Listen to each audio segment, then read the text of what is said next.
شروع اللہ کا نام لے کر جو بڑا مہربان نہایت رحم والا ہے۔ الف لام میم۔ اللہ جو معبود برحق ہے، اس کے سوا کوئی عبادت کے لائق نہیں، زندہ ہے، سب کو تھامنے والا۔ اس نے اے نبی تم پر سچی کتاب نازل کی جو پہلی آسمانی کتابوں کی تصدیق کرتی ہے، اور اسی نے تورات اور انجیل نازل کی تھی۔ یہ دو کتابیں اس نے پہلے نازل کی تھیں لوگوں کی ہدایت کے لیے، اور پھر قرآن جو حق اور باطل کو الگ الگ کر دینے والا ہے نازل کیا۔ جو لوگ اللہ کی آیتوں کا انکار کرتے ہیں ان کو سخت عذاب ہوگا، اور اللہ زبردست ہے، بدلہ لینے والا ہے۔ اللہ ایسا خبیر و بصیر ہے کہ کوئی چیز اس سے پوشیدہ نہیں، نہ زمین میں اور نہ آسمان میں۔ وہی تو ہے جو ماں کے پیٹ میں جیسی چاہتا ہے تمہاری صورتیں بناتا ہے، اس غالب حکمت والے کے سوا کوئی عبادت کے لائق نہیں۔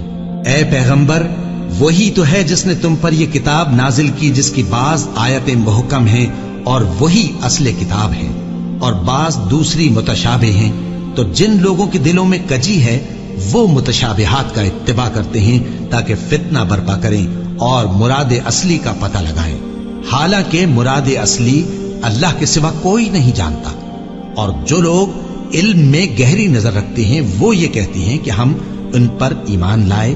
یہ سب آیات ہمارے پروردگار کی طرف سے ہیں، اور نصیحت تو عقل مند ہی قبول کرتے ہیں۔ اے پروردگار، جب تو نے ہمیں ہدایت بخشی ہے تو اس کے بعد ہمارے دلوں میں کجی نہ پیدا کر دیجو، اور ہمیں اپنے ہاتھ سے رحمت عطا فرما، تو بڑا عطا فرمانے والا ہے۔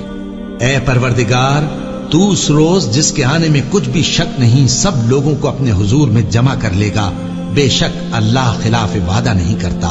جو لوگ کافر ہوئے اس دن نہ تو ان کا مال ہی اللہ کے عذاب سے ان کو بچا سکے گا، اور نہ ان کی اولاد ہی کچھ کام آئے گی، اور یہ لوگ آتش جہنم کا ایندھن ہوں گے۔ ان کا حال بھی فرعونیوں اور ان سے پہلے لوگوں کا سا ہوگا جنہوں نے ہماری آیتوں کی تکذیب کی تھی، تو اللہ نے ان کو ان کے گناہوں کے سبب عذاب میں پکڑ لیا تھا، اور اللہ سخت عذاب کرنے والا ہے۔ اے پیغمبر، کافروں سے کہہ دو کہ تم دنیا میں بھی عنقریب مغلوب ہو جاؤ گے، اور آخرت میں جہنم کی طرف اکٹھا کیے جاؤ گے، اور وہ بری جگہ ہے۔ تمہارے لیے دو گروہوں میں جو جنگ بدر کے دن آپس میں بھڑ گئے قدرت الہی کی عظیم الشان نشانی تھی۔ ایک گروہ مسلمانوں کا تھا، وہ اللہ کی راہ میں لڑ رہا تھا، اور دوسرا گروہ کافروں کا تھا، وہ ان کو اپنی آنکھوں سے اپنے سے دگنا مشاہدہ کر رہا تھا۔ اور اللہ اپنی نصرت سے جس کو چاہتا ہے مدد دیتا ہے۔ جو اہل بصارت ہیں ان کے لیے